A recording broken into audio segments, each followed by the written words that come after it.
그러면 이제 전화 상담, 문자 상담 봐야 될 것 같은데요. 우리 뭐 너튜브 난리 났어요. 종목 불타오르고요. 코미나님 너무 좋아요. 지금 여러분들 너튜브로도 종목 상담 남겨주시기 바라겠습니다. 전화 받아보겠습니다. 시청자님 안녕하세요. 네, 여보세요? 네, 반갑습니다. 네네. 네, 자 우리 시청자님 오늘 금요일인데 금요일 이 한 주간 어떻게 보내셨나요? 요즘 주식 때문에 너무 힘들어서 좀 쉬고 있습니다. 아, 알겠습니다. 주식 때문에 힘들어서 이 금요일인데도 고민이 많으신 것 같아요. 저희가 좀 응원하는 마음 담아서 전략 잡아드릴 텐데요. 어떤 종목일까요?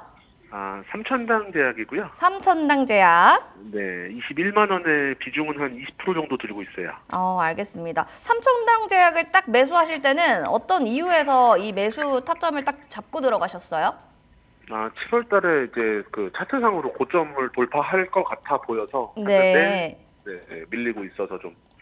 그쵸. 23만 원까지도 올랐으니까. 알겠습니다. 한번 알아볼게요. 전문가님, 삼천당 제약이 진짜 천당 가는 거 아니야? 라는 생각 들 정도로 지금 23만 원까지도 막 올라갈 때니까 아마 그때는 수익권이셨던 것 같은데 왜 다시 한번 또 이렇게 밑으로 빠지고 있는 걸까요? 우선 우리 시청자님이 매수하신 금액이 21만 원이라면 매수하신 지 얼마 안 되신 것 같아요. 맞아요. 최근에. 네, 최근에 이제 바이오 그리고 이제 시밀러 바이오 제약 관련주들이 많이 뜨면서 우리 시청자님이 거기에서 이제 같이 탑승하시지 않으셨나 싶습니다. 근데 결론적으로 제가 말씀드리자면은 일단 PBR이 8배 되는 종목이기 때문에 조금은 고평가 가치주라고 말씀드리고 싶어요. 우리가 주식을 매수할 때 고평가보다는 그래도 어느 정도 고평가여도 8배 이하에서 즉 1배에서 2배 이하 정도까지는 괜찮지만 8배는 조금 높기 때문에 우리 시청자님이 조금 많이 높은 가격에서 매수하셨다고 말씀드리고 싶어요. 근데 여기서 중요한 사실이 하나 있습니다. 이제 우리 미국 대선이 있죠? 미국 대선에서 이제 바이든 대통령이 미국에서 이제 비만 치료제가 너무 비싸다. 이제 그 가격을 조금 하락시켜라. 이런 소리를 했거든요. 그래서 미국 주식에서 이제 노보디스크 그리고 릴리 같은 회사들이 이제 주가가 하락을 하기 시작했죠. 거기다가 이제 우리가 미국의 대선이 있으니까 거기서 트럼프는 이런 발언을 했습니다. 그렇다면 우리나라에 있는 비만 치료제가 비싸다면 내 입장에서는 내가 만약 트럼프라면은 내 입장에선 국내 제약 산업 경쟁력을 가진 이제 국내 바이오 산업에서는 꽤 괜찮다. 우리는 수입을 해도 괜찮다. 그런 부분에서는. 왜냐면 또 한국이 제약 바이오 쪽으로 실력도 좋고 해서 우리는 수입을 할 의향이 있다라는 말을 발언을 했습니다. 그래서 이제 바이오 시밀러 관련주들이 조금 뜨기 시작했는데요. 만약에 이제 우리가 아직은 우리 시청자님이 지금은 수익 구간이 아니신데 11월에 있을 대선이 있잖아요. 네. 거기까지는 이제 조금씩 기다려 주신다면은 이제 수많은 호재 속에서 또 한 번 반등을 줄 거기 때문에 이 부분 참고하셔가지고 우리 시청자님이 매수하신 21만 원 선은 충분히 뚫을 수 있을 것으로 보입니다. 자, 그러면은 제가 기업 분석을 먼저 보여드릴게요. 기업 분석 먼저 보시면 밑에 보시면 이제 매출액 대비 영업이익이 무슨 색깔로 있죠? 검정 색깔로 흑자입니다. 물론 2022년 4분기에서는 122억이었다가 96억으로 떨어진 바가 있어요. 하지만 그럼에도 불구하고 중요한 건 유보율이죠. 부채 비율이 지금 36%밖에 되지 않고 유보율이 1000% 이상을 넘어서 1796%를 기록한 바가 있다면 이 회사 또한 되게 안전하다고 말씀드리고 싶어요. 그렇기 때문에 만약에 지금 재무제표적으로도 문제가 없고 그 다음에 차트상으로는 고점이지만 우리 시청자님이 조금만 기다림을 가져주신다면은 조금 있을 대선 그래서 그 이슈 속에서 이제 삼천단 제약 같은 경우는 반등을 무조건 준다라고 말씀드리고 싶습니다. 그렇게 된다면 21만 선에서는 충분히 뚫을 수 있기 때문에 다만 저하고 약속하셔야 될 게 있어요.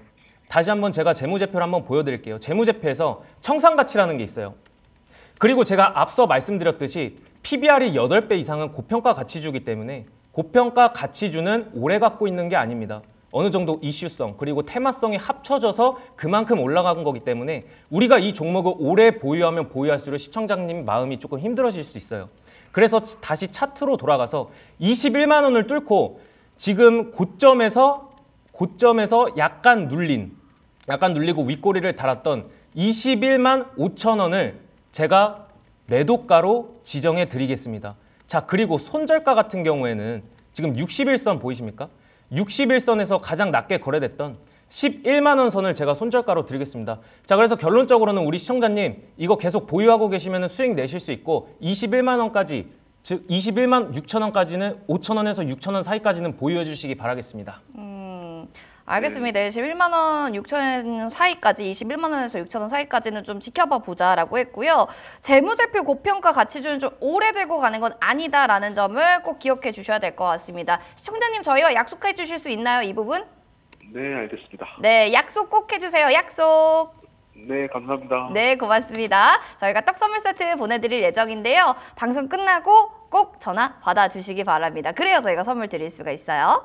다음으로는 문자 사연 만나볼게요. 9635번님입니다. 펜텍인데요. 4,500원에 30%입니다. 아, 지금 펜텍의 종목을 보니까 와, 평단가가 4,000원대인데 지금은 2,500원이니까 반토막이 났네요. 손실이 너무 많이 보고 계신데 하락세가 이렇게 깊어지면 이런 생각 들어요. 이제는 정말 희망이 없는 걸까? 나는 이제 모르겠다 하고 HTS 앱을 지우거나 혹은 아예 그냥 던지시는 분이 계실 것 같은데 아직은 들고 계세요. 다행히도. 한번 살펴보겠습니다. 콤팩트 카메라 모듈 전방 시장에 좀 다변화를 주목하고 있는 기업이기도 하고 XR기기 관련한 또 얘기로도 많이 나오는데 주가는요, 전문가님 왜 시장에 자꾸 소외받고 있나요? 일단 펜텍이라는 회사가 카메라 모듈 및 검사, 이제 제조 및 검사 자동화를 하는 기업이 맞긴 한데 이제 최근에 그런 게 있었어요. CCM이라고 해서 이제 전방 시장 다변화에 따른 시장의 수혜성에 따라서 이 펜텍이라는 주가가 굉장히 수혜를 받고 올라가긴 했다만 네. 그대로 주가를 좀 밀려버렸죠. 그 이유가 뭘까요? 바로 시장의 밀림입니다.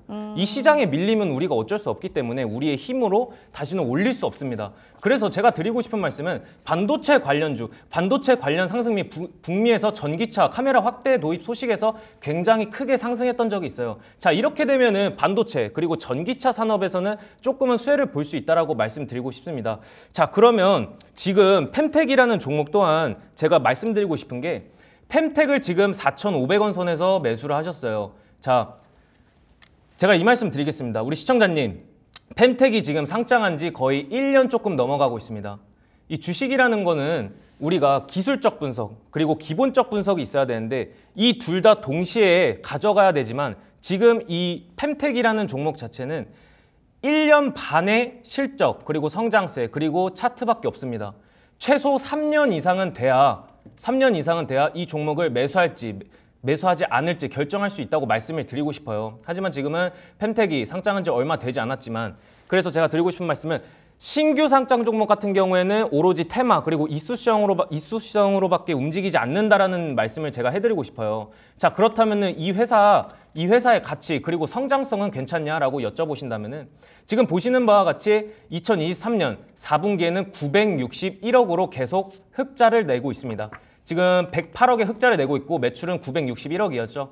그리고 2021년 4분기에는 564억이었는데 2022년 4분기에서는 1,000억 원대로 상승세를 올려놨습니다. 그리고 나서 지금 약간 떨어진 961억이지만 영업이익은 108억으로 계속해서 흑자를 내고 있고 당기순이익 또한 75억으로 되게 안정적으로 보여주고 있죠. 그렇다면 분기 실적을 보자면 어떨까요? 2024년 1분기에는 적자가 났어요. 이미 지금 적자를 내고 있고 지금 카메라 그리고 전기차 시장에 대한 수요가 많이 좋지 않기 때문에 작년 대비 지금 대략 70억이나 빠졌거든요. 이렇게 되면 주가에도 선방형이 되죠. 주가가 눌릴 수밖에. 게다가 이 회사가 제가 우리 시청자님한테 말씀드리고 싶은 거는 그래도 그나마 유보율과 부채 비율이 안정성이 되게 높다라는 말씀을 드리고 싶어요.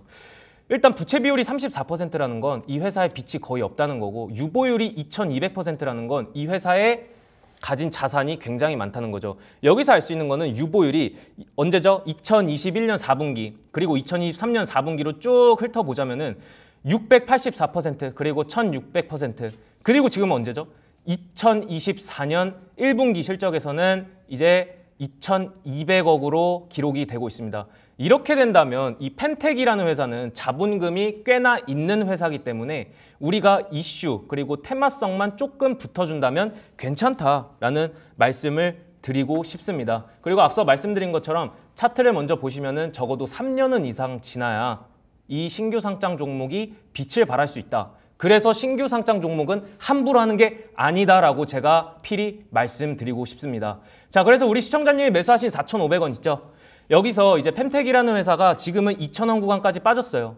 마음이 많이 아프실 텐데 걱정하지 않으셔도 된다는 말씀 드리고 싶습니다. 아까와 같이 기업 분석을 했을 때는 유보율이 되게 탄탄한 회사였고 꾸준한 매출 그리고 꾸준한 실적을 내고 있기 때문에 여기서 조금 빠진다고 해서 우리 시청자님이 실망하시기보다는 저는 여기서 이제 관망하는 자세로 조금만 버텨주신다면 4,500원까지 충분히 올라올 수 있다고 저는 말씀드리고 싶어요. 그리고 비중이 30%는 그렇게 많지도 그리고 그렇게 적지도 않고 약간 적절한 거에서 조금 많은 정도거든요. 그래서 제가 비중 확대나 축소 의견은 드리지 않고 우리 시청자님이 매수하신 4,500원 선 구간까지는 충분히 올라올 거기 때문에 걱정하지 않으셔도 되고, 여기서 제가 드리고 싶은 말씀은 늘 말하지만 윗꼬리를 달았던 흔적이 있는 겁니다. 이 윗꼬리를 달았던 흔적, 그리고 여기서 절반을 나눴을 때 5,100원을 제가 목표가로 제시해드리고, 손절가는 사실 없어도 됩니다. 신규 상장 종목이기도 하고 그렇게까지 크게 위험성이 있는 종목이 아니기 때문에 굳이 제가 드려야 된다면 1,800원 선까지 빠지면은 손절가를 드리고 목표가는 5,400원으로 드리겠습니다. 알겠습니다. 신규 종목은요, 아마 따로 이렇게 여러분들이 매매하는 건 좀 무리가 있다라는 의견을 좀 전해주신 것 같습니다. 그리고 4,500원까지 좀 올라올 수 있으니까 충분히 이 평단가까지는 걱정하지 않으셔도 될 것 같아요. 비중에 대한 코멘트는 따로 없었습니다. 자, 그럼 이어서 전화 사연도 좀 만나보도록 하겠습니다. 전화 만나볼게요. 안녕하세요, 시청자님. 네, 안녕하세요. 네, 반갑습니다. 자, 금요일 오전장 성공 투자 좀 해주셨나요? 제 종목이 물려 있어서 모르긴 어려웠나요? 했지만 아직 미비한 마음에 아직 마음이 아픕니다. 알겠습니다. 자, 그 마음을 저희가 한번 또 헤아려 보려고 하는데요. 어떤 종목 갖고 계세요? 네, YG 엔터입니다. YG 엔터. 저도 블랙핑크 참 좋아했었는데 평단가 비중 알려주시겠어요? 네, 64,000원에 비중이 50%입니다. 64,000원에 50%다. 네, 굉장히 64,000원. 손실률이 좀 많을 것 같은데 지금 어느 정도 손실을 보고 계세요? 지금 한 43, 4% 될 것 같아요. 43, 4%. 많네요. 알겠습니다. 가장 궁금한 것만 딱 하나 저희가 한번 해소한다면 어떤 게 가장 궁금하세요? 네, 엔터 언제쯤 올라올지, 내년이면 올라올지. 그렇죠. 네, 업황에 대한 부분들 점검해 드리겠습니다. 전문가님 지금 마이너스 네. 43% 정도, 40% 정도 깊게 밀렸는데 엔터주들의 업황 사이클은 좀 언제쯤 돌아오려나 이걸 제일 먼저 여쭤보시는데요. 일단 엔터주 같은 경우에는 그런 게 있죠. 외국인 수급이 많이 들어와줘야 된다. 여기서 말하는 외국인은 우리가 매매를 하면서 외국인이 아니라 그 기관 외국인이 아니라 진짜 외국에 계시는 그 팬클럽이 많이 생겨야 되거든요. 팬분들이 좀 들어와야 된다. 그렇죠. 네. 자, 그렇게 되면은 어떻게 해야 될까요? 우리가 그 외국인 분들이 한국에 또 여행을 많이 와주고 우리 한국의 문화를 배우고 한국은 이런 엔터가 있구나 이런 것도 알아야 되거든요. 자, 그렇게 된다면은 우리는 조금은 그런 사유가 있습니다. 그 엔터주가 많이 올라갔을 때는 우리가 그 환율 하락이 조금 됐을 때 네. 환율 하락 수혜주 중에서 엔터 사업에도 좀 낄 수가 있다고 저는 말씀드리고 싶어요. 자, 그래서 우리가 이제 알 건 YG 엔터테인먼트가 지금 굉장히 많이 하락된 구간에 있거든요. 우리 시청자님 지금 50%나 비중을 가지고 계세요. 네. 50%는 굉장히 많은 거거든요.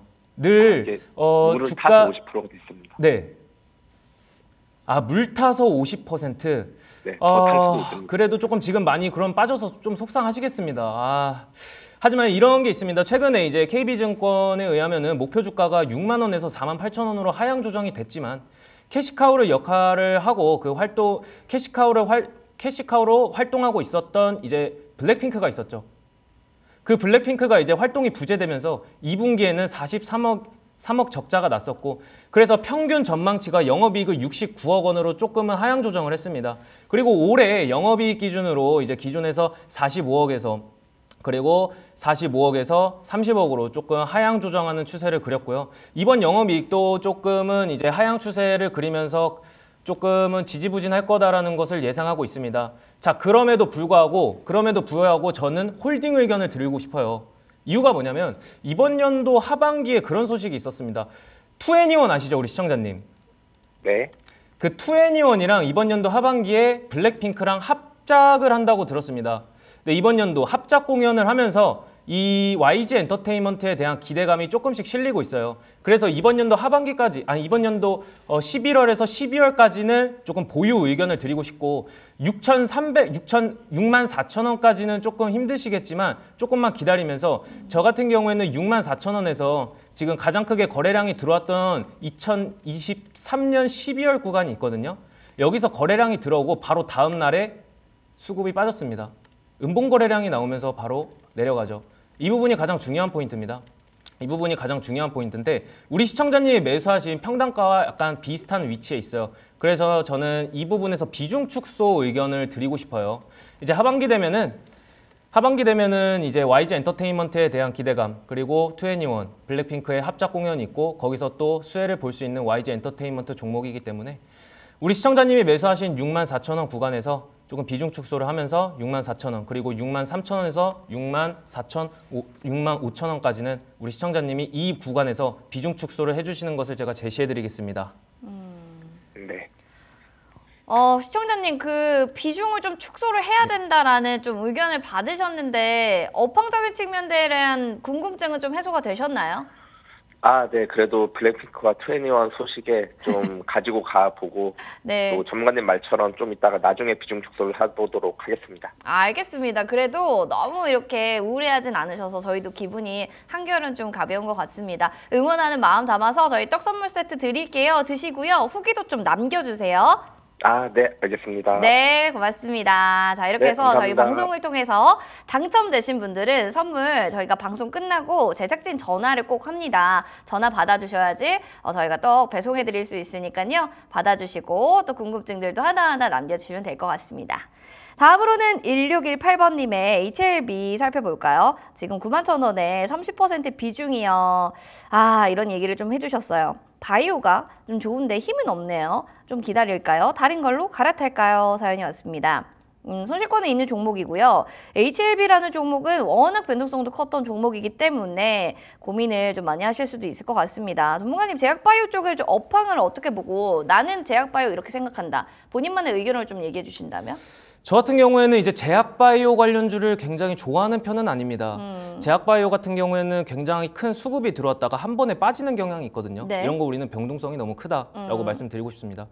일단은 이제 제약바이오에서 굉장히 중요한 건 우리가 늘 말했던 FDA 승인이냐 아니냐라고 말씀드리고 싶은데 이 대한민국에서 FDA 승인이 났던 적이 거의 없습니다. 거의 없기 때문에 제약바이오는 항상 조심스럽게 매매를 해야 된다고 말씀드리고 싶어요. 하지만 우리 시청자님이 매수하신 게 이제 HLB라는 종목입니다. 굉장히 핫했었죠.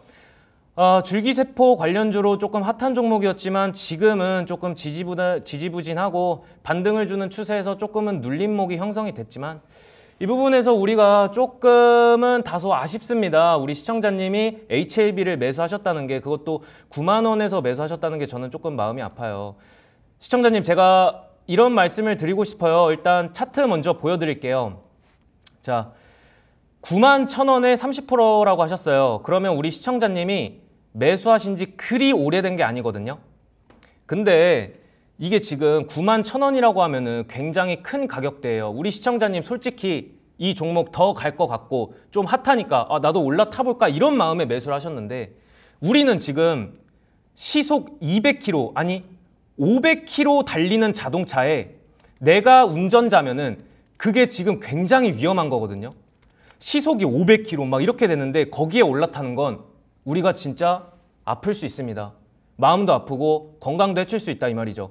근데 우리 시청자님이 지금 거기에 올라타셨어요. 저는 따끔하게 한 말씀 드리고 싶습니다. 앞으로는 시속이 500km 이상 되는 종목에 올라타지 않는다. 저는 그렇게 말씀드리고 싶어요.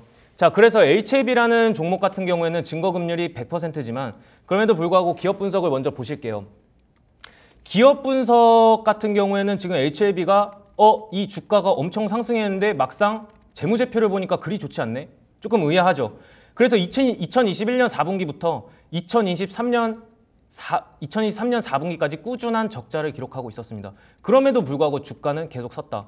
게다가 좀 말씀드리고 싶은 게 증거금률이 100%거든요. 지금 증거금률, 원래 HLB 종목이 증거금률 100%가 아니었어요. 하지만 주가를 끌어올리고 증거금률이 100%로 바뀌었죠.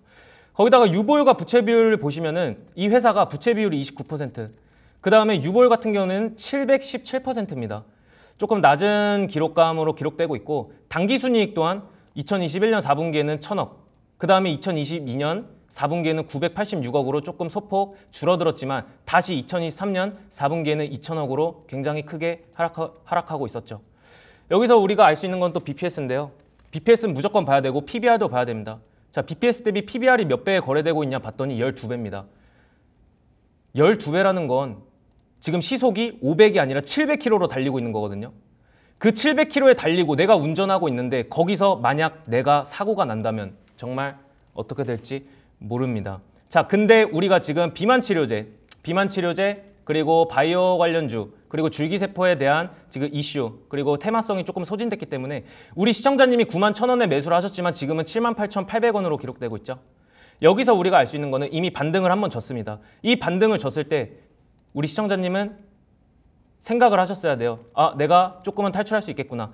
근데 여기서 중요한 건 제가 표시를 해드릴게요. 여기서 대량으로 매도세가 나오고 다시 이따금 돈이 들어왔죠. 거래량이 들어와 주면서 우리가 알 수 있는 거는 반등을 주겠구나. 이 부분에서 반등을 주고 실제로 반등을 줬습니다. 자, 그러면 여기서 다시 한번 거래량이 들어오고 조정 구간입니다. 조정 구간에서 우리가 또 알 수 있는 거는 반등을 줄 거거든요. 그렇다면 우리 시청자님이 이 91,000원에 30%를 매수하셨다고 했는데 여기서 우리 시청자님이 빨리 매도를 해주셔야 됩니다. 그래서 91,000원 구간 그리고 92,000원 구간에서는 무조건적으로 우리 시청자님이 매도를 해주셔야 된다고 제가 제시해 드리겠습니다. 매도 타이밍 무조건적으로 좀 아주 강력하게 얘기해 주셨는데 이 부분 좀 참고해 주셔야 될 것 같고 시속 500km로 좀 질주하는 종목들, 그러니까 불탁이라고 하죠, 이른바. 이런 종목들은 좀 우리가 피해야 되지 않을까라는 의견도 강력하게 좀 어필해 주셨네요. 저희가 또 이렇게 해서 상담 도와드렸고요. 떡 선물 세트 보내드릴 예정이니까 방송 끝나고 전화 받아주시기 바라겠습니다.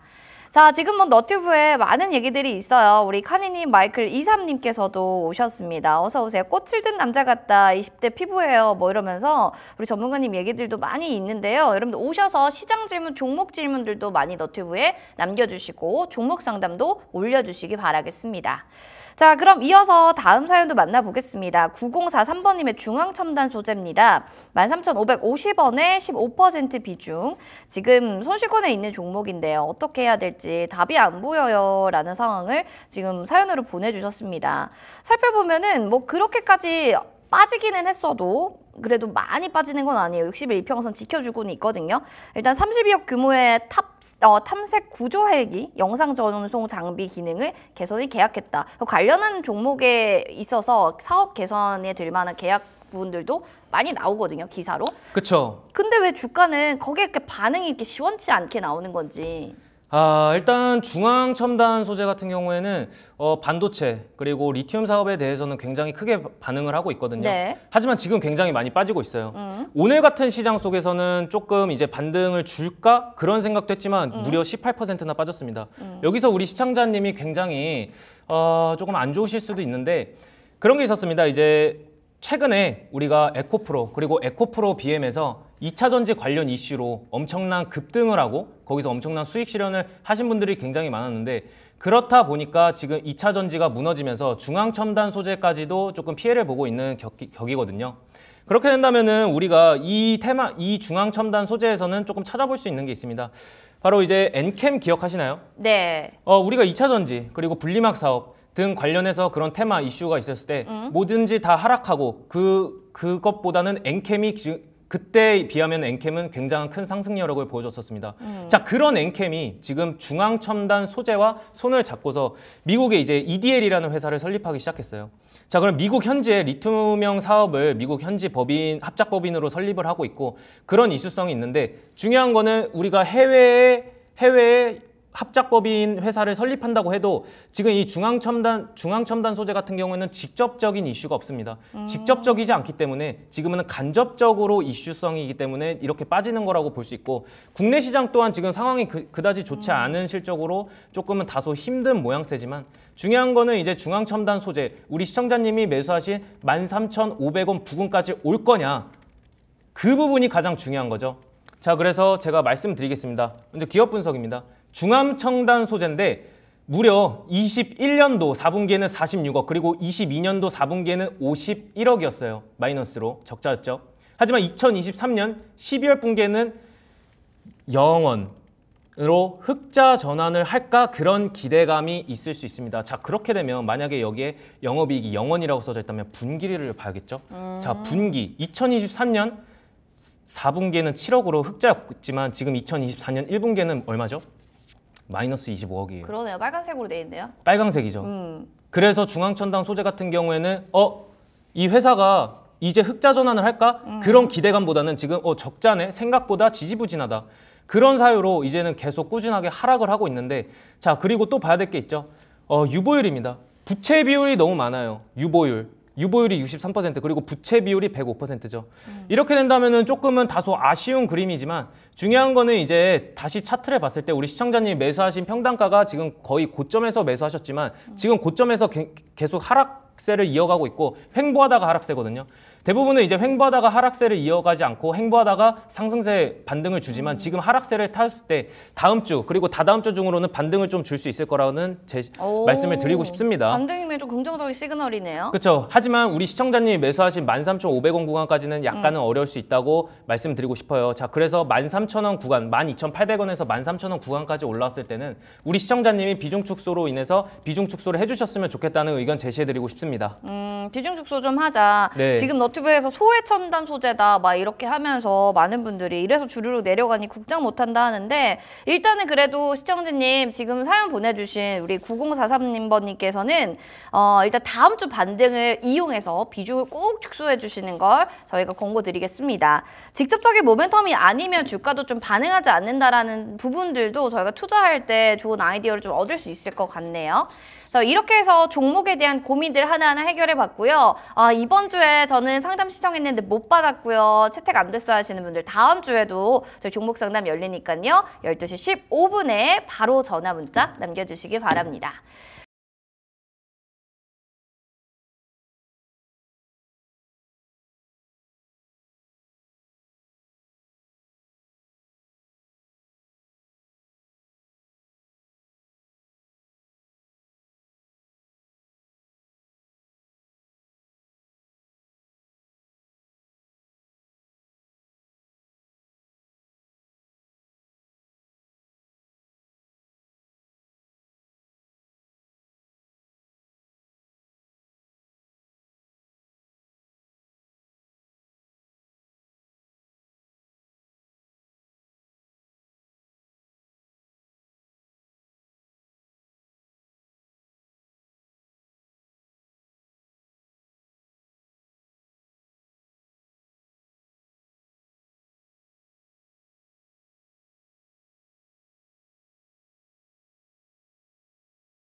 저희 또 프로그램의 꽃이죠. 퀴즈 타임이 이제 있을 예정입니다. 어떤 종목을 원픽으로 가져오셨을지 술개맛 힌트 화면으로 만나보겠습니다.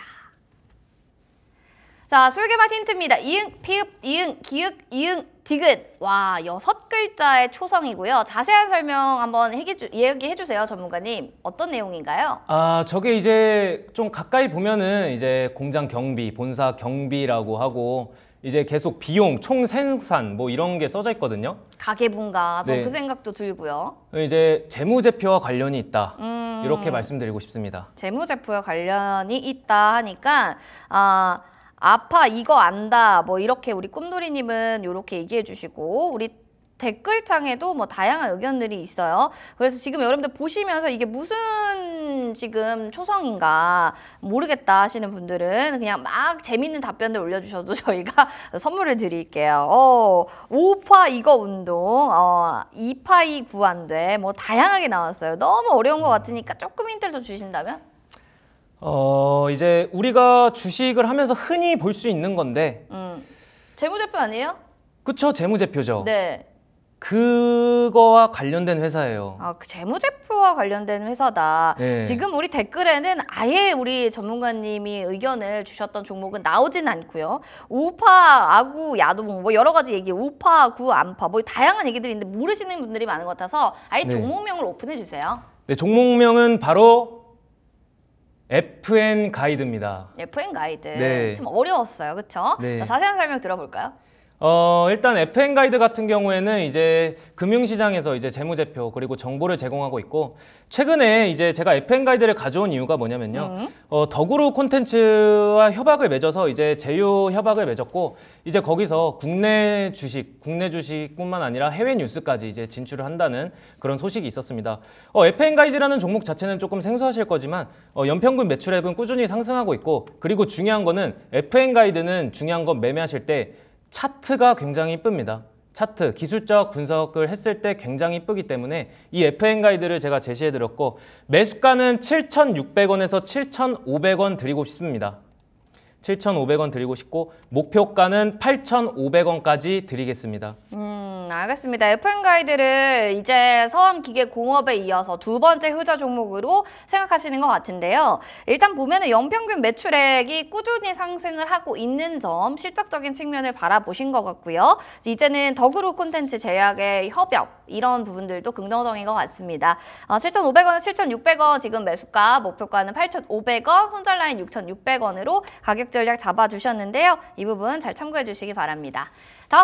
다음으로는 또 술개맛 두 번째 종목도 들어갑니다. 여러분들 힌트 또 나가니까요. 많이 맞춰주시기 바랄게요. 두 번째 힌트 보여주세요. 자, 술개맛 힌트 피읍, 리을, 이응, 디귿 네 글자의 초성이고요. 자세한 설명 들어보겠습니다. 이제 사진으로 보면은 지하철이거든요. 우리가 흔히 지하철에서 볼 수 있는 것들이에요. 딱 지하철을 타다가 뒤돌아보면 뭐 이런 게 있구나. 뭐 그런 거와 연관이 돼 있죠. 뒤에 보면은 뭐가 붙어 있을까요?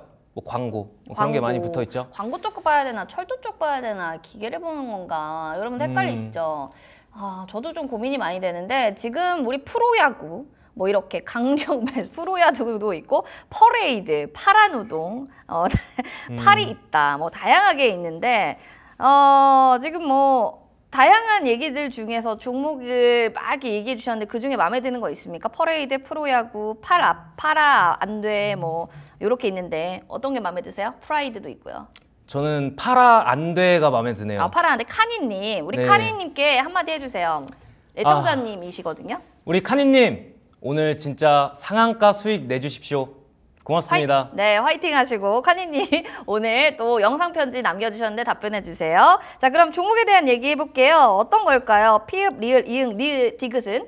일단 종목명은 플레이디입니다. 플레이디. 네. 좋습니다. 자, 플레이디는 어느 쪽으로 좀 모멘텀을 보고 계신 건지 한번 이야기 들어볼게요. 일단 최근에 그런 사건이 있었죠. 이제 최근에 이제 위메프 그리고 티몬 사태, 머지머니 사태가 있었습니다. 그 머지머니 사태 속에서 좀 수혜를 볼 수 있는 게 네이버 그리고 광고주라는 것도 제가 말씀드리고 싶은데 중요한 건 이 플레이디가 네이버 광고 전담이라는 겁니다.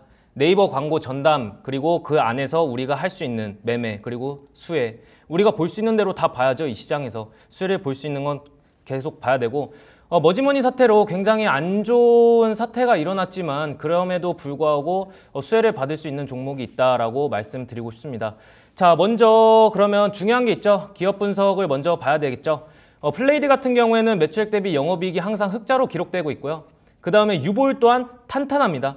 꾸준한 실적을 내고 있고 강한 유보율을 보이고 있어요. 사실은 우리가 주가가 실적이 좀 나빠도 이 유보율과 부채 비율을 봤을 때 부채 비율보다 유보율이 훨씬 더 탄탄하고 1000% 이상으로 기록된다? 이렇게 되면은 이 종목이 조금 튼튼하다고 말씀드리고 싶습니다. 그리고 중요한 건 부채 비율이 작년에는 105억, 105%, 그리고 지금은 거의 절반 가격인 66%입니다. 이렇게 된다면은 플레이디 같은 경우에는 이미 자기가 상승할 거라고 말을 하고 있었죠. 그리고 이 종목 또한 제가 옛날부터 눈여겨보고 있었는데 물론 머지머니 사태로 인해서 좀 수혜를 보는 종목이긴 하지만 굉장히 깔끔한 재무제표기에 제가 항상 눈여겨보고 있던 종목 중 하나입니다. 자, 그리고 PBR 같은 경우에는 늘 말씀드리는 것과 같이 그리고 0.8배, 1.3, 2022년에는 1.3배, 그 다음에 0.8배, 지금 1.03배인데 제가 그런 말씀 드리고 싶어요. 결론적으로는 PBR이 1배에서 1.5배 이하인 주식을 매매하셔야 안정적으로 매매할 수 있다. 우리가 주식시장에서 지금 굉장히 변동성이 큰 시장에서 좀 안정적이게 매매할 수 있는 방법을 알고 싶잖아요. 네. 거기서 가장 중요한 게 또 BPS랑 PBR이라고 말씀드리고 늘 싶어요. 강조하네요. BPS와 PBR. 제일 중요하죠. 재무제표가 가장 중요하기 때문에 네. PBR이 1배로 기록되고 있습니다. 자, 그리고 나서 플레이디의 재무제표를 보여드릴게요. 자, 오늘 갭상승에서 시작했습니다. 갭상승에서 시작했지만 늘 이제 그 갭상승에서 시작하면은 이 갭을 메꾸려고 조금은 이제 하락세를 보여줄 거예요. 하락세를 보여줘서 제가 매수가 같은 경우에는 6,800원에서 7,200원, 그리고 목표가 같은 경우에는 8,100원으로 드릴 겁니다. 8,100원으로 드리고 그 이유는 이제 여기서 장대 양봉이 한번 좀 나왔습니다. 물론 큰 장대 양봉은 아니지만 크게 한번 쏴줬고 여기서 하락세를 나왔을 때 여기서 이제 가끔 여기서도 이제 갭상승에서 시작했지만 부딪혀서 다시 하락세를 나오는 모습, 그 다음에 다시 반등하는 모습을 주고 오늘 다시 갭상승에서 시작했죠. 그래서 8,100원으로 드렸고 손절가 같은 경우에는 5,200원으로 제가 제시해 드리겠습니다. 네. 이렇게 해서 가격 전략을 잘 잡아주신 건데요. 재무제표를 진짜 잘 봐야 되는 이유를 좀 얘기해 주셨고 더불어서 PBR 1배로 되어 있는 종목이기 때문에 재무제표가 깔끔하다라는 게 큰 골자의 매력 포인트인 것 같습니다. 플레이디는 지금 나가고 있습니다. 가격 전략 8,100원을 목표가 그리고 5,200원 손절 라인을 잡아주시고 여러분들이 관심주로 한번 넣어보시면 좋을 것 같습니다. 자, 이렇게 해서 또 오늘 알찬 또 이야기 전해주신 전영우 전문가님과 또 마무리 인사 나누도록 할게요. 전문가님 고맙습니다. 고맙습니다.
자, K증시 생존 배틀입니다. 은행주는 정말 살아남을 수 있을까요? 각계 전투 같은 이즘 K증시 속에서 은행주에 대한 향방을 하나하나 체크해 보도록 하겠습니다.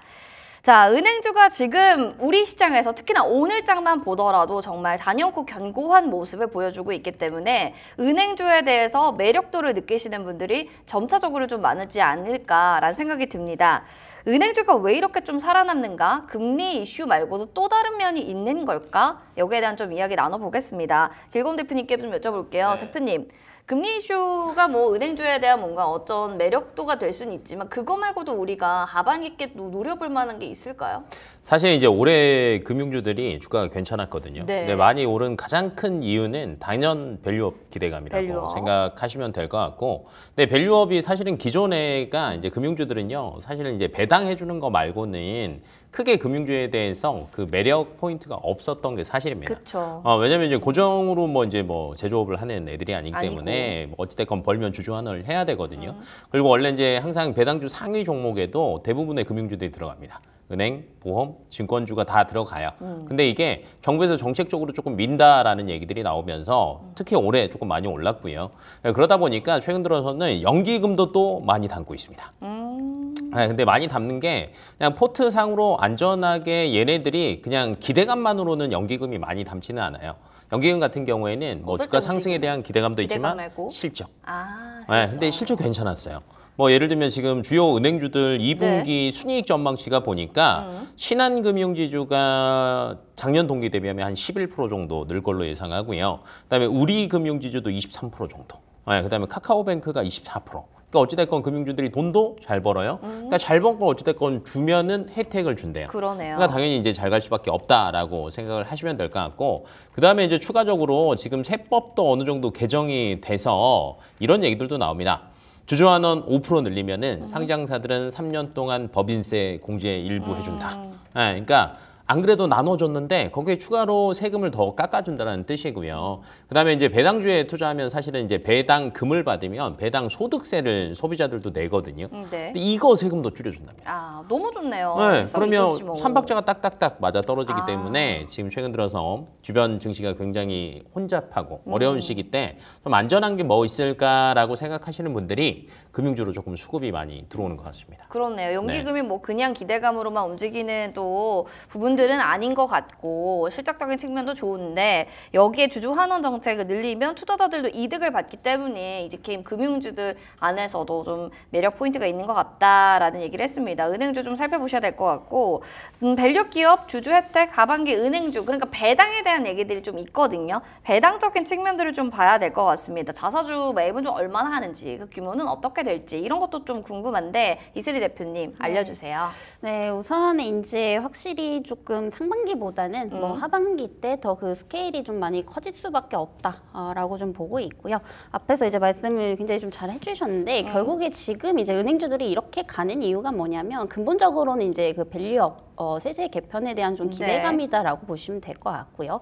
우선은 이제 그 또 2분기 실적이 또 너무 잘 나왔습니다. 뭐 지배순이익 그리고 순이익, 영업이익 이게 지금 시장의 예상치보다 훨씬 더 넘는 이제 그런 이제 어닝 서프라이즈는 좀 기록을 했거든요. 그래서 이런 분위기들이 좀 이어지고 있다라고 좀 보시면 될 것 같고요. 그리고 최근에 이제 주가 흐름들을 보게 되면 은행주들이 굉장히 좀 많이 올랐어요. 근데 그럼에도 불구하고 가치적으로 보면 아직도 싸다라는 겁니다. 지금 올랐는데도 여전히 PBR이 지금 1배 미만이거든요. 그래서 물론 이제 PBR이 무조건 낮다라고 해서 저평가된 건 아닙니다. 뭐 실적이 안 좋거나 영업이익이 적자인 기업들이 PBR이 1배 미만이면은 그건 이제 제대로 평가를 받고 있는 거지만 사실 은행주들 같은 경우에 지금 기대 요소들이 굉장히 좀 많잖아요. 근데 여기다 지금 실적까지 받쳐주고 있다라는 거. 그런 점에서 봤을 때 여전히 PBR이 뭐 0.6배에서 평균 5배 수준밖에 안 됩니다. 그럼 결국에 이제 0.8배, 9배까지 올리려면은 이 주주 환원을 굉장히 좀 적극적으로 할 수밖에 없다라는 거. 이런 거를 좀 보시면 좋을 것 같고 그리고 실제로 지금 이제 주주 환원율 자체가 굉장히 좀 많이 올라가고 있습니다. 이제 과거 같은 경우에 이제 주주 환원율이 한 20%대에 머물다가 작년만 해도 20%대 수준이었습니다. 근데 올해 들어서는 한 30%대까지 지금 늘어났고요. 이걸 조금 더 중장기적 관점에서 본다면 한 40%에서 50%대까지 늘어날 것으로 좀 보이고 있기 때문에 당연히 이런 부분들이 이제 긍정적인 좀 요소가 될 수밖에 없지 않나라고 보고 있습니다. 그리고 또 이제 하반기로 가면은 뭐 금리 인하에 대한 기대감들도 있죠. 그래서 사실 그동안 이제 금융주들이 이제 은행주들도 마찬가지고 그동안 이제 어떤 그 우려감이 있었다라고 하면은 그 대손 비용이 많이 증가를 했습니다. 아무래도 이제 그 PF 사태가 좀 터지게 되면서 이런 대손 비용이 이제 좀 증가를 했었는데 결국에 이제 금리 인하를 하게 되면은 건설사들도 어느 정도 좀 상반기보다는 환경이 많이 좋아질 거고 은행주도 역시도 대손 비용 감소로 좀 이어질 수 있다라는 거 이런 부분들도 좀 긍정적으로 좀 보셔도 좋을 것 같고요. 그 안에서는 이제 뭐 KB금융 이제 좀 큰 기업들 위주로 좀 보시는 게 좋겠다라는 말씀드리겠습니다. 굵직한 기업을 좀 보는 게 중요하다라는 좀 얘기들을 해주신 것 같아요. 부동산 PF 우려도 해소되는 것 같고 여기에 대해서 금리 인하 가능성의 확대까지 당연히 긍정적인 요소가 될 만한 부분들이 많기 때문에 배당은 그렇게 커질 수밖에 없다라고 정리를 좀 내리도록 하겠습니다. 국내 증시에서 금융업을 보면은 사이트에 보니까 20년 주기로 그 슈퍼사이클이 도래한다라는 얘기들이 있더라고요. 그러니까 1980년대는 증권주가 주목을 받았고 2000년대 때는 보험 그리고 이제는 이제 은행주다라는 얘기가 있을 정도인데 증권가에서 그래서 그런 건지 은행주 목표 주가 계속 높여 잡고 있거든요. KB금융 11만 원대까지 얘기 나옵니다. 대표님, 네. 은행주 전망치 다 좀 긍정적 뭐 이 대표님도 그렇게 얘기하시는데 네. 길건 대표님께서는 여기에 대해서 좀 어떻게 보세요? 목표가 상향 계속 가나요? 뭐 20년 주기설은 너무 좀 틀에 짜맞춘 얘기인 것 같다. 네, 그런 것 같고. 그럼 대표님 입장에서는 어떠세요? 네, 그냥 주변 환경 자체가 어. 지금 은행주가 조금 안전한 거예요.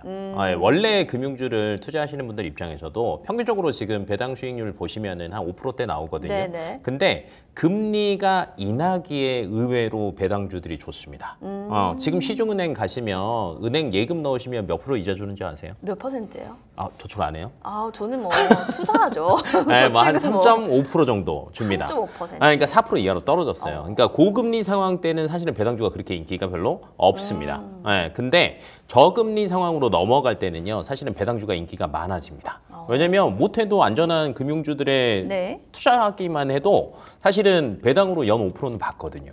그러면 이제 그쪽에 대한 수요도 있죠. 그다음에 하반기 이제 기대감들 저희가 얘기를 많이 했잖아요. 지금 이제 정부에서도 얘기가 나오는 게 한다라는 얘기가 있는데 네. 사실은 나와야 탄력을 더 받는 거고 안 나오면 또 사실은 어떻게 될지는 모릅니다. 근데 만약에 나온다라고 하면 지금 예상치가 3분기 때 지수 개발하겠다라고 얘기를 했고 4분기 때 상품 개발하겠다라는 얘기를 했거든요. 근데 지금 밸류업이 사실 우리나라가 먼저 시작한 게 아니잖아요.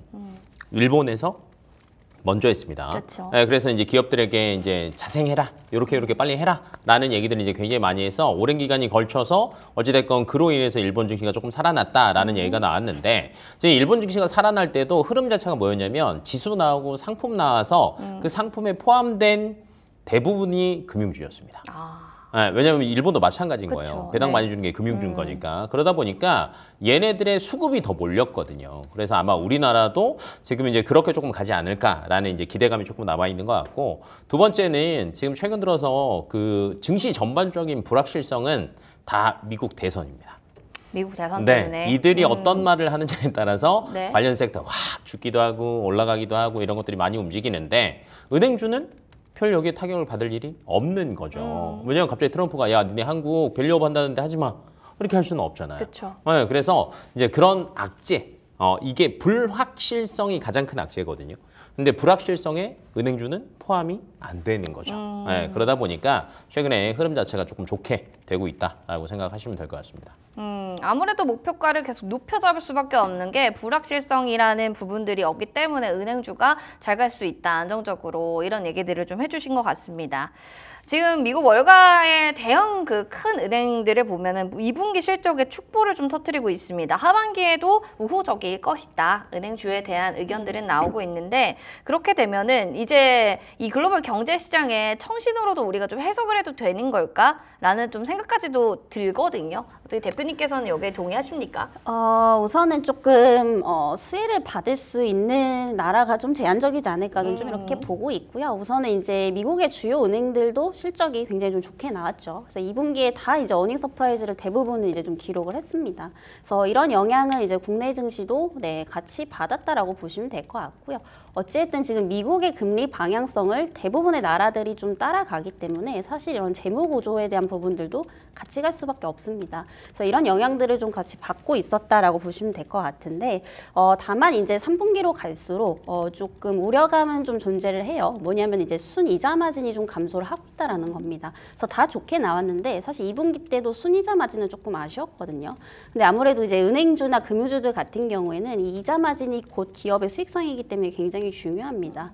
아무래도 이제 하반기에 금리 인하 기대감이 좀 번지게 되면서 이 대출 수요가 굉장히 좀 많이 늘어났었어요. 그러니까 이제 앞으로 금리 내리니까 대출 이제 많이 받아놓자 이런 수요가 좀 2분기에 많이 몰렸었습니다. 그래서 결국에 이게 3분기에 이제 순이자 마진 감소로 좀 이루어질 수도 있는 부분이기 때문에 사실상 이제 전체적인 어떤 글로벌 시장에 좀 청신호라고 보기엔 좀 어렵지 않을까라고 보고 있고 우선 3분기 실적도 좋을 것으로는 보이지만은 이자 마진을 꼭 좀 체크를 하시는 게 좋지 않을까라는 말씀 드리겠고요.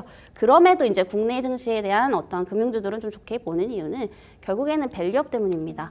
네, 이거는 어떻게 보면 우리나라만의 지금 개별적인 모멘텀인 거거든요. 그래서 그런 부분들을 봤을 때 우리나라 이런 관련 금융주들이 할인율이 훨씬 더 높다라는 거고 이제 우리나라 쪽만 봤을 때는 아직까지 전망은 밝지만 이게 세계 경제까지 미칠지는 조금 더 3분기 실적을 좀 지켜봐야 되지 않을까라는 말씀 드리겠습니다.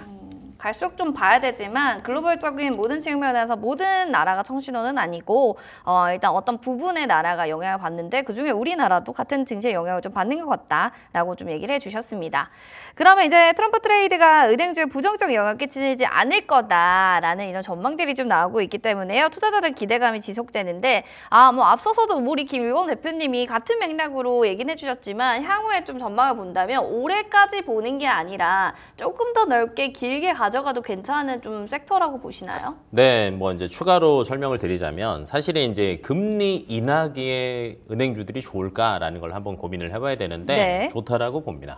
이윤즉슨 그 하반기로 넘어갈수록 불확실성이 제거가 돼요. 네. 첫 번째 불확실성은 금리가 도대체 언제까지 계속 이 상태일 거냐. 내린다 했는데 사실은 내린 건 없거든요. 근데 이제 지금 예상치로는 9월 달에 이제 첫 금리 인하가 네. 시작되지 않을까라고 이제 예상이 되고 있고요. 그러면 시장에서는 기업들은 내년 금리 인하에 대한 기대감을 먼저 땡겨올 겁니다. 네, 그래서 어찌됐건 앞으로 인플레이션도 좀 어느 정도 잡힐 거고 그다음에 금리도 조금씩 떨어질 거니까 그러면 내가 앞으로 열심히 돈을 빌려다가 사업을 해도 괜찮지 않을까라는 게 조금 더 우세할 거예요. 그러면 예를 들면 정해진 적게 대출을 하고 이자를 적게 받는다라고 하면 사실은 좀 수익이 떨어지죠. 근데 금리가 높은 시기에는 항상 연체도 고민을 해야 됩니다. 근데 금리가 낮은 시기에는요. 적게 남기더라도 많이 줄 수 있고요. 그다음에 연체도 사실은 별로 의미는 없거든요. 그래서 실질적으로 더 좋아질 거다. 그다음에 이제 11월이 되면 불확실성이 또 하나가 제거됩니다. 대선이 끝납니다. 그렇죠. 네. 그렇다라고 하면 어찌됐건 은행주들 입장에서는 사실은 11월에 끝났어요. 그러면 항상 12월 넘어갈 때 전통적인 금융주들이 또 뭐가 있습니까? 배당을 받죠. 배당. 아하, 네, 그래서 배당 이것까지 시계열로 보더라도 은행주들은 크게 나빠질 건 없다라고 생각하시면 될 것 같습니다. 네, 기승전 나빠질 일은 없다라고 정리를 하면 좋을 것 같습니다. 워낙 더 좋은 부분들이 많으니까 금융주 안 담은 게 오히려 내가 지금 잘못하고 있네 생각 드시는 분도 계실 것 같아서요. 그러면 이 대표님은 어떤 좀 금융주들을 보고 계신지 먼저 화면을 통해서 만나보겠습니다. 자, 신한지주, 제주은행, KB금융, 하나금융지주, 상상인 등 다양한 종목들이 있는데 이 중에서 이 대표님의 원픽은 어떤 종목일까요? 역시나 KB금융이었습니다. 이야기 들어보겠습니다. 와, 너무 높은 거 아니야? 지금 계속 잘 가서 지금 사면 오히려 좀 손실 볼 때 큰 타격 있는 거 아니야? 생각 드실 분들도 계실 텐데 그래도 대장주는 대장주인가요? 네, 저는 항상 말씀드리지만 가격이 아니라 가치를 봐야 됩니다. 그래서 가치를 보자. 네, 많이 올랐지만은 결국에 지금 PBR 1배도 아직까지도 안 되고 있다라고 좀 말씀드리고 있죠. 그래서 아까 계속해서 말씀드리지만 지금 상황이 또 좋아지고 있다라는 거 이런 부분들을 봤을 때 KB금융 아직까지 상방이 좀 많이 열려 있다라고 저는 좀 보고 있거든요. 그래서 이런 부분들을 봤을 때 좀 긍정적으로 보시면 좋을 것 같고 또 이제 KB금융인 이유는 이제 항상 이제 대장격으로 좀 움직였습니다. 오늘은 조금 시세가 다르게 움직이는 것으로 보이고 있는데 우선 최근에 또 리딩뱅크를 또 탈환을 할 것으로 좀 보이고 있는 상황이고요. 최근에 이제 홍콩 ELS 사태로 인해서 좀 배상액 때문에 이제 재무적인 어떤 출혈이 좀 있었기 때문에 잠깐 신한 쪽에 1위 자리를 내줬습니다만은 이번 2분기 실적 발표 이후에 다시 한번 좀 탈환을 할 것으로 보이고 있습니다. 왜냐하면은 이제 ELS 사태 관련해서 비용 부분이 이제 일부 이제 환입이 될 것으로 좀 보이고 있는데 사실 AB금융 같은 경우에 이게 지금 규모적으로 봤을 때 한 8천억 이상 정도 이제 배상을 한 것으로 보이고 있는데 이게 지금 어느 정도 일부 환입이 좀 될 것으로 좀 보이고 있습니다. 그래서 아무래도 신한 쪽보다 이제 출혈이 한 3번 정도 더 많았기 때문에 환입폭도 더 클 수밖에 없지 않나 이렇게 좀 보고 있고요. 이에 따라서 이제 순이익폭도 훨씬 더 이번에 좀 크게 개선이 된 것으로 보이고 있는 상황입니다. 그래서 무엇보다 좋은 것은 결국에 우리가 지금 금융주를 보는 이유가 뭐냐면 주주환원에 대한 기대감이 가장 근본적이란 말이에요. 그럼 결국 이제 주주환원율이 가장 높은 기업을 보시는 게 당연히 좀 좋겠죠. 근데 최근에 이제 매출액 규모나 이런 지배순이익 구조에 대한 부분들을 보면은 사실 주주환원율이 KB금융이 가장 좀 높을 수밖에 없다라고 좀 보여지고 있습니다. 그래서 실질적으로 지금 이제 환원율이 또 40%가 좀 넘어갈 가능성이 상당히 큰 종목이기 때문에 계속해서 좀 대장주를 보자라는 관점에서 KB금융을 보시면 좋을 것 같고요. 오늘은 조금 시세들이 많이 다르게 나오고 있지만 결국에 이제 방향성 자체는 여전히 KB금융이 좀 대장일 가능성이 높다. 이렇게 좀 참고를 해보시면 좋을 것 같습니다. 아무래도 지금 은행주 안에서 KB금융이 탑 오브 탑이다. 일단은 가격이 아닌 가치를 보면 지금도 약간은 저렴한 편이다라고 좀 생각이 드시는 것 같아요. 보시면서 내가 은행주 하나 담아봐야겠다 하시는 분들은 이 부분도 한번 관심 있게 살펴보시면 좋을 것 같습니다.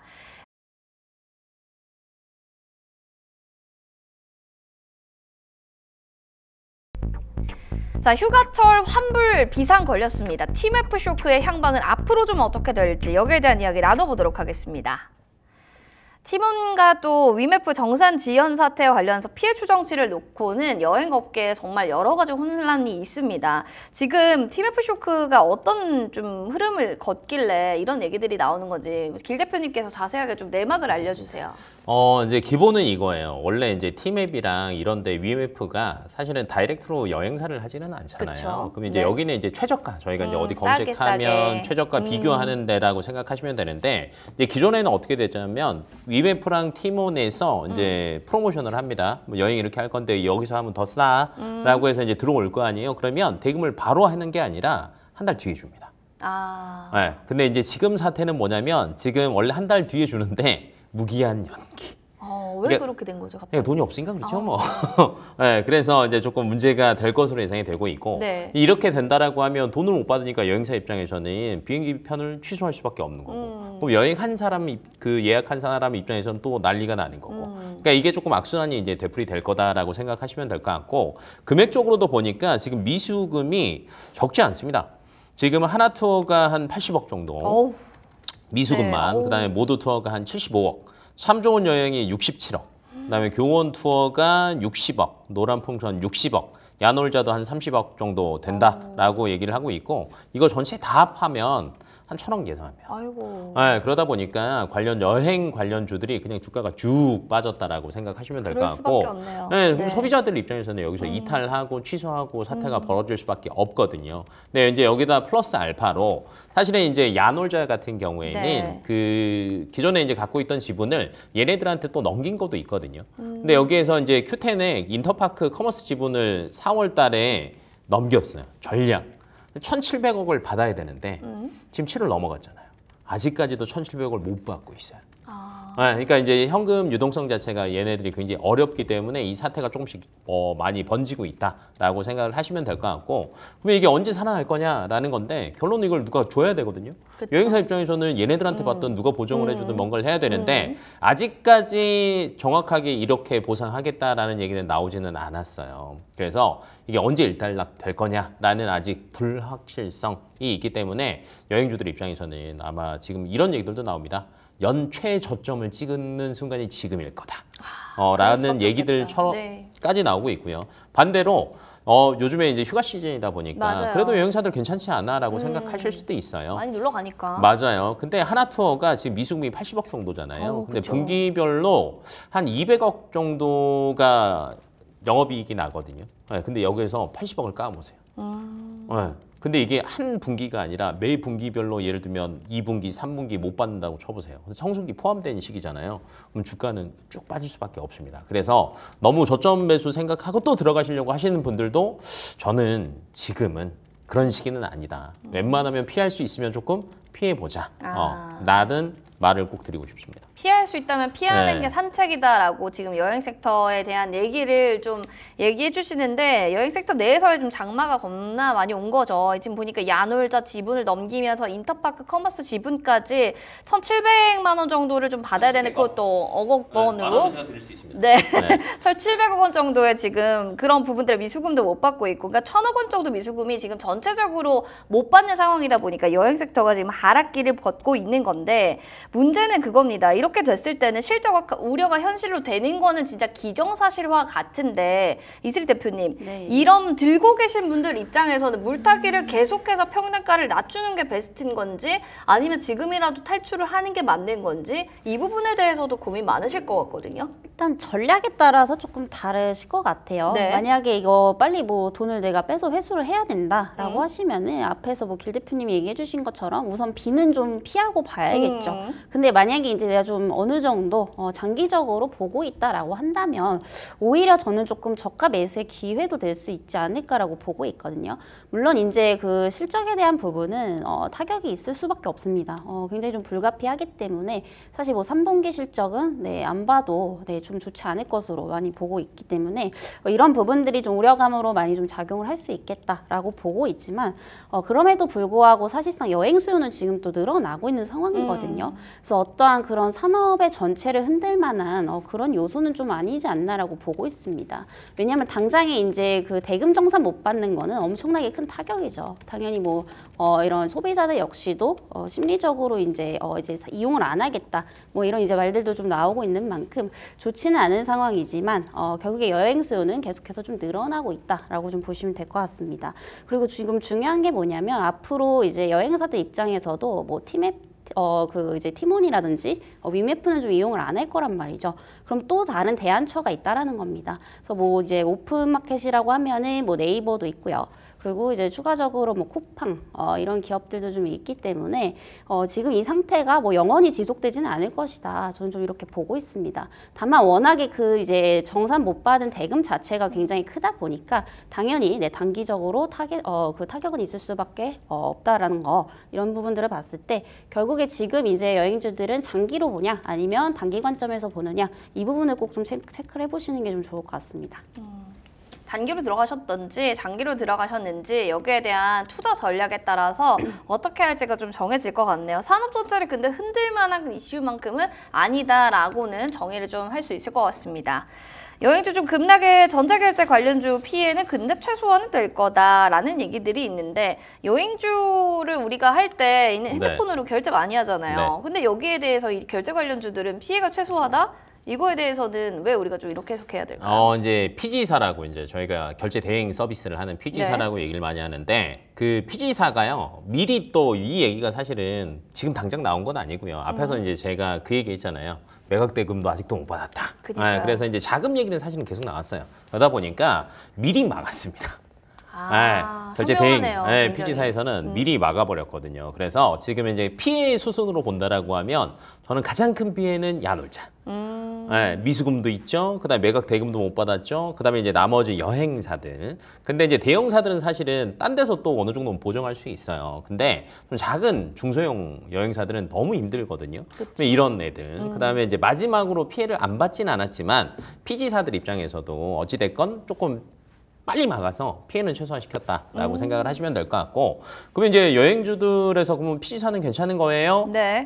피지사는 의외로 타격이 없는 게 아니라 그냥 사실은 성수기 시즌이라서 예를 들면 이겁니다. 휴가는 제가 마음대로 바꿀 수는 없잖아요. 네. 이런 사태가 터졌어요. 그럼 소비자 입장에서는 여기껏 취소하고요. 나중에 받더라도 딴 데를 통해서 다시 예약합니다.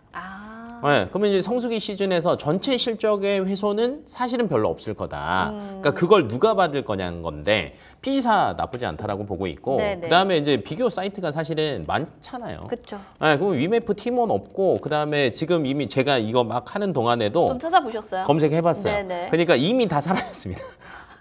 팀원이랑 위메프는 이미 다 사라지고, 빠르네요. 다른 사이트들이 사실은 더 부각이 되고 있어요. 반대로 이런 업체들 같은 경우는 되려 이 성수기에 수혜를 볼 수도 있다라는 관점으로 좀 이렇게 한번 둘러보시면은 좀 금방 찾으실 수 있을 거예요. 알겠습니다. 지금 또 아무래도 휴가철이기 때문에 여러분들이 이 부분에 궁금증이 많으실 것 같아요. 피지사는 좀 그래서 최소화가 될 수 있었던 것, 미리 이런 피해를 좀 막을 수 있었다라는 점에서 얘기를 해주신 것 같습니다. 자, 그러면 TBF 쇼크 직격타는 여행주인데 지금 전자결제 관련주 지금은 매수 적기인가? 뭐 이런 얘기들을 한번 나눠보고 싶어요. 이 대표님. 네. 그럼 반대로 이런 관련주들은 지금이 적기인가요? 일단은 뭐 단기적으로 한번은 좀 건드려 볼 수 있지 않을까, 이렇게 좀 보고 있는 상황이고요. 다만 저는 이제 그 전자결제 굳이 관련주들보다도 사실 좀 이렇게 말씀드리고 싶습니다. 결국에 지금 티몬하고 위메프하고 지금 이렇게 가라앉게 된다라고 하면은 어디가 지금 수혜를 볼 것인가, 거기에서 좀 수혜주를 찾으셨으면 좋겠어요. 일단은 거기가 이제 좀 직접적인 관련주다 보니까 아까도 제가 잠깐 언급을 드렸는데 결국에 네이버 그리고 쿠팡이라고 저는 좀 보고 있습니다. 그래서 이제 두 기업을 좀 보시면 좋을 것 같은데, 국내에서는 네이버죠. 일단 쿠팡 같은 경우에도 사실 그 오픈마켓을 운영을 하고 있지만 그 비중이 그렇게 높지 않습니다. 대부분 이제 직매입을 통해서 이제 운영을 하기 때문에 여기에서 가장 큰 이제 수혜를 볼 수 있는 게 오히려 좀 네이버 쪽이다라고 보고 있고요. 실질적으로 지금 이제 오픈마켓 시장에서 보면은 쿠팡하고 네이버하고 점유율을 각각 뭐 24%씩 좀 차지를 하고 있습니다. 그래서 결국에 이제 위메프 티몬에 이제 입점을 해 있었던 이런 여행사들이라든지 숙박 업체들이 나오게 된다라고 하면은 이제 갈 데가 지금 네이버 그리고 쿠팡밖에 없다라는 거죠. 그래서 오히려 이제 온전히 좀 수혜를 볼 수 있지 않을까라고 좀 보고 있고요. 다만 이제 네이버 같은 경우에 최근에 좀 노이즈가 많습니다. 뭐 라인 야후 사태도 좀 있는 상황이고, 또 그리고 최근에 이제 자회사를 또 분리를 했죠. 네이버 웹툰이 미국에 지금 상장을 했는데 이게 지금 실적이 좋은 부분을 지금 떼어냈다 보니까 사실상 이게 모기업에 대한 어떠한 지분 가치가 좀 희석이 되고 있다라고 좀 보시면 될 것 같습니다. 그래서 이런 부분들은 사실 좀 리스크적인 좀 부분이기 때문에 네이버를 좀 보실 때 조금 너무 중장기적으로 좀 보시기보다는 우선은 이제 좀 트레이딩 관점에서 좀 접근을 해보시면 좋겠다라는 말씀 좀 드리도록 하겠습니다. 오히려 일단 네이버 쿠팡을 볼 때다라고 하면서 얘기해 주셨고, 일단은 단기적인 트레이딩 전략으로 접근하는 게 가장 베스트가 될 거다라는 이야기까지 전해주셨습니다. 자, 그럼 오늘 마감 전에 담아볼 또 종목은 관련주에 뭐가 있는지 길건우 대표님의 원픽 종목 먼저 화면을 통해서 만나보겠습니다. 자, 노랑풍선 하나투어, 레드캡 투어, 그리고 KG 모빌리언스 등 다양한 종목이 있는데요. 이 중에서 원픽은 뭐가 될까요? 네, 역시 네이버를 살펴보고 계시네요. 길건우 대표님 얘기 들어볼게요. 두 분 모두 통했습니다. 네이버로 지금 진짜 대동단결이 된 건데, 길건우 대표님, 이 대표님과는 좀 같은 의견이시겠지만 네이버를 좀 좋게 보시는 포인트 어느 쪽일까요? 대안이 없습니다. 네, 대안이 없다라는 게 이제 가장 네. 크다라고 보시면 될 것 같고, 근데 최근에 이제 사실은 저는 이제 네이버 같은 경우에는 이로 인해서 네이버가 큰 수혜를 볼 거냐로 따져본다라고 하면 사실은 매출적인 측면에서 보면 그렇게 크지는 않을 거예요. 그러니까 퍼센트로 따지면 그 팀앱 위메프가 팀원 위메프가 기존에 네네. 한 3% 정도 점유율을 차지하고 있었거든요. 이 중에 한 절반 정도만 네이버가 가져온다라고 생각을 하는데 네. 그래봤자 그렇게 크지 않아요. 그러니까 예를 들면 한 1%, 2% 매출 갑자기 상승해서 야 네이버 주가 미친 듯이 간다 이건 아닙니다. 그러면 그럼 왜 네이버냐? 그나마 이제 이것도 트리거가 되고 최근에 골드만삭스가 사랑한 네이버라고 생각하시면 될 것 같은데 최근에 이제 크게 흐름이 두 가지가 있다라고 보면 돼요. 왜냐하면 네이버가 사실은 항상 소외가 조금 됐어요. 왜 소외가 됐냐면 생성형 AI에서 그렇다 할 뭔가를 보여준 게 없습니다. 그러니까 이쪽에서 너무 이제 쉬다 보니까 조금 소외가 많이 됐었는데 이걸 조금 타개할 만한 게 최근 들어서는 계속 이슈가 나오고 있다라는 거예요. 그래서 이제 저점에서 조금 많이 올라왔는데 첫 번째는 휴머노이드. 로봇 이슈가 있습니다. 과거에 어찌됐건 제품을 가지고 골드만이 휴머노이드가 잘 된다라고 하면 한국에서는 네이버를 봐라 라고 했을 정도로 괜찮았고 이번에 그 웹 기반 로봇용 OS도 개발을 했어요. 세계 최초로. 그러다 보니까 이쪽에서는 그래도 어찌됐건 소프트웨어 쪽이랑 이쪽으로 잘 갈 수 있지 않을까라고 예상이 되고 있고 아마 이런 계속 얘기가 나오고 있다 보니까 지금 네이버 입장에서는 하반기 때 휴머노이드 관련해서 뭔가를 저는 조금 기대해 볼 수 있지 않을까라고 예상이 돼요. 그래서 최근에 수급을 보셔도 기관이랑 외국인이 의외로 사 모읍니다. 그러면 이제 그런 트리거만 딱 나오면 이제 주가는 딱 올라가겠죠. 그다음에 이제 두 번째로는 최근에 이제 또 얘기가 나온 게 그 네이버 웹툰 얘기를 네이버 웹툰 또 너무 많이 빼놓을 수는 보죠. 없습니다. 네. 그래서 골드만삭스가 또 찍었습니다. 근데 이제 그 네이버 웹툰 주관사가 사실은 이제 골드만삭스였어요. 네네. 뭐 이제 그것도 있겠지만 사실은 이제 웹툰 시장에 대한 성장성이 어찌됐건 더 있다라는 거죠. 그래서 여기까지 플러스 알파를 본다라고 하면 주가 최근에 많이 빠졌다가 조금 회복하고 있는 시점이고 지금 이제 이 구간만 조금 넘으면 저는 탄력성은 분명히 붙을 거라고 보거든요. 네네네. 그리고 뭐 소소하지만 티몬이랑 위메프에서 넘어오는 그 이탈자들도 있을 거고 그다음에 아마 여행 수요가 조금 더 튼튼하고 돈 많은 대로 더 쏠릴 수도 있어요. 의외로 1.5%가 아니라 점유율을 이번 시기 때 더 끌어올릴 수도 있다라는 관점으로 또 해석을 하셔도 될 것 같아서 네. 그나마 한번 꼽아보자라고 하면 네이버 보시면 좋을 것 같습니다. 네, 앞에 좀 그나마가 붙을 정도니까 지금 그 안에서도 그나마 좋은 부분들을 본 게 네이버였던 것 같아요. 그렇다고 해서 엄청 큰 수혜를 보냐? 그거는 아니지만 그래도 어느 정도 부분들을 보게 된다면 골드만삭스가 사랑했다라는 게 큰 매력 포인트로 좀 작용됐던 것 같습니다. 자, 이렇게 해서 좀 마디슈 정리하겠고요. 두 분과 또 다음 이 시간에 자세한 이야기로 또 나눠보도록 하겠습니다. 두 분 오늘 나와주셔서 너무 감사드립니다. 네. 고맙습니다.